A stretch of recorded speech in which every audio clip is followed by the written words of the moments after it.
Ассалаумағалейкум, ардақты ағайын. Қарағандыдан барлығына сәлем. Бүгін әңгімеміз құс шаруашылығы жайлы болмақ. Және мынау менің жаңа қорамды сіздерге тағы да бір көрсетіп өтейін деп шештім. Жалпы қорам туралы айтатын болсам, мына жерге сиырдың орнын дайындап жатырмын.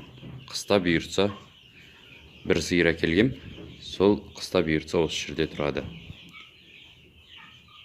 Әрі қарай құстардың орны болады мына жақ.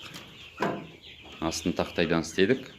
Бұның астына бұйыртса линолеум төсеп, одан кейін жаңағы бройлерлардың жемін, астындағы опилкасын, ферментационный подстилкасын бактерия қосылған тазалауға қазып отыруға ыңғайлы болсын деп, жылы болсын деп осылай салдық. Мына жерде күрке тауықтарымның жұмыртқасы жинап жатқан. Айтып өтейін, мыналарға 15 күн болды, мыналарға 10 шақты күн болды. Соңғы 3-4 күн жаңағы 5 күнге дейін деп осылай 3-ке бөліп жинап жатырмын. Қарайды, бұл туралы басқа роликтерде. Қорамның мына жерінен әр 3-4 метр сайын вентилятор қосуға арналған тетіктер дайындадық. Вентилятор мына жерден қосылады.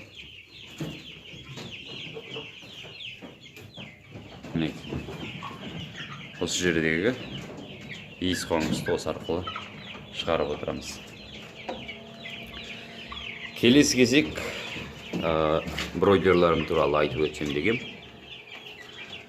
Бройлерларға дайындаған брудеріміз мынандай болды. Су құятын орны, ішіндегі салқын болса жарықты қосатын жер. Мінекей, мына жерден астыңғы қабатқа барады. Үстіңгі қабатқа әзірше жарық қойған жоқпын, қажеттілігі жоқ. Мына жерде су, ыстық желімді мына жерге сальник сияқты қолдандым да, штуцер шығардым, штуцердан ары қарай жалғап кеттім. Мінекей, нұқсап астыңғы қабатқа кетеді. Қайылкаларына. Ал мына жерден үстіңгі қабаттағы қайылкаларға су кетіп жатыр. Жалпы бройлерларыма бүгін 24-ші, болмаса 25-ші күн. Бұлардың салмағы қазір 1 килограммның үстіне шығып тұр. Жалпы бұлай істейік. Сіздермен қазір соны қарап өтейік.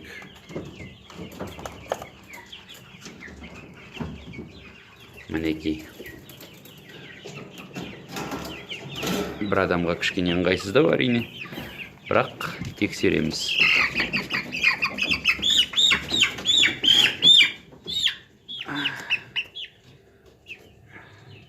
$930 грамм.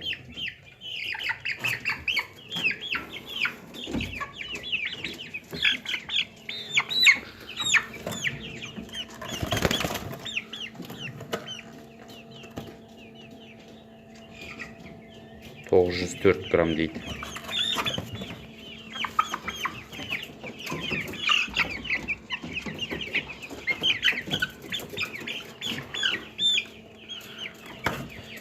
Веса сәл қисық тұрса мүмкін. Дұрыс жерге қояйық. 840-ті көрсетті. Жаңа ғана қате өлшедім ба, килограммның үстіне шығып тұрған.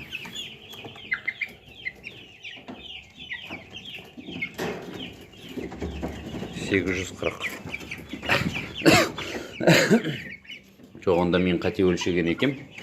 Бұлардың салмақтары шамамен 900 грамм. болып тұр екен.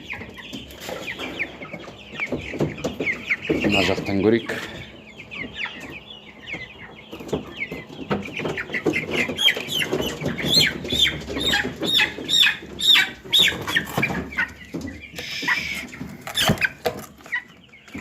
Тұрсаңшы.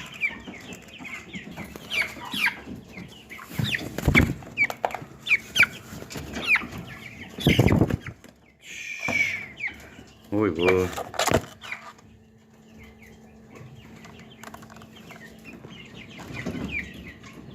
$900 грамм дейді.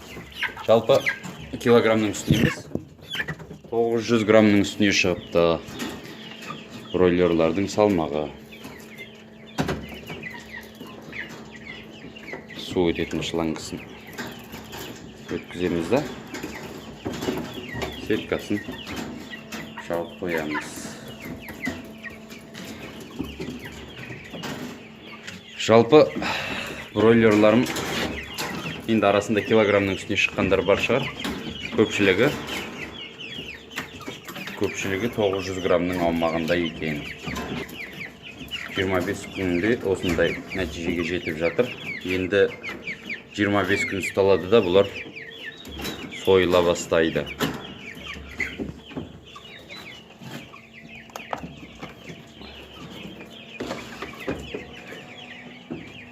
Ары қарай жақында алып келдім. Бұл 10 күн болған бройлер балапандары. Бұл екінші поток. Мыналарға 25 күн болды. Мыналарға 10 күн болды. Енді бұйыртса 5 күннен кейін тағы бір поток алуым керек. Мынау брудердің іші жалпы сәл ыстықтау. Ауыздарын ашып ыстықтап тұр.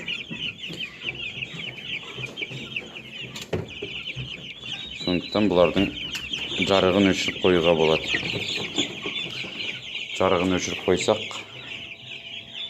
қалай болады екен?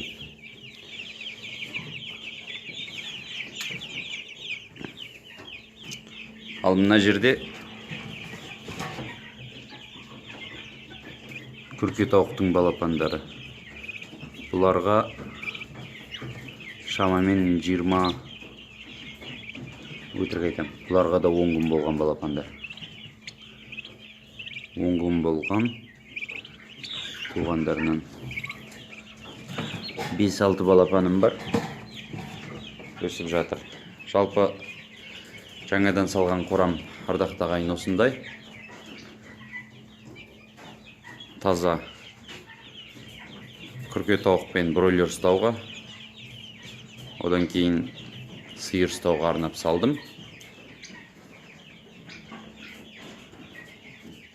Қораның, таза осы қораның бюджеті шамамен 800 мың теңге кетті.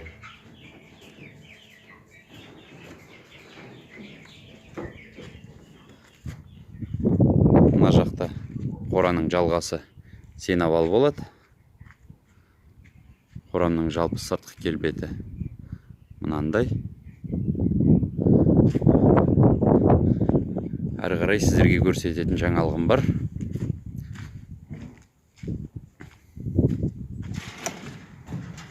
Бұл жақтағы қорамды сіздер көргенсіздер.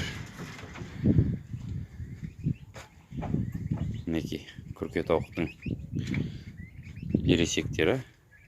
Мына жерде бір айдан асқан балапандар жатыр. Ал бір күрке тауығым тағы да күрік болып басып жатыр. Ары қарай кеттік ардақты ағайын.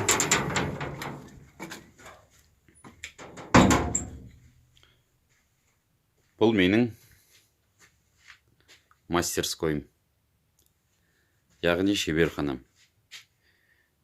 Пеш тауықтарға арналған жем. Жалпы өздеріңізге белгілі, мен жалпы қазақтың ұлттық ыдыс аяғын, астауларын жасаумен айналысуды бастап жатырмын. Қазір жазғы уақытта өкінішке орай уақыт болмай жатыр, сондықтан қараша айынан бастап айналысамын. Ал мына жерде 5 тауығым және де көктемде шығарған құстың балапандары тұр. Және солармен қатар шыққан бөдененің клеткасы. Мынау қысқа дайындап қойған стружка. Опилка дегенде ағаштың ұсақ ұнтақ емес, сүргіленгеннен қалған ұнтақтары. Жалпы қорамның қаралымы, ардақты ағайын, осындай болды. Бройлерларымды көрсеттім, тауықтарымды көрсеттім. Бағасын беріңіздер, арнамыздан алыстамаңыздар. Жалпы қазақ бауырлар білсін деп, көрсін деп салып жатқан ақпараттар легі осындай болды. Екі бөденелерімнің қал жағдайын сіздерге көрсетейін. Алдындағы жем салғышы бұлай алынады. Клеткасы бұлай көтеріледі. Мына жерге жиналған жұмыртқаны алып отырсыз. Жалпы жаңалық осы.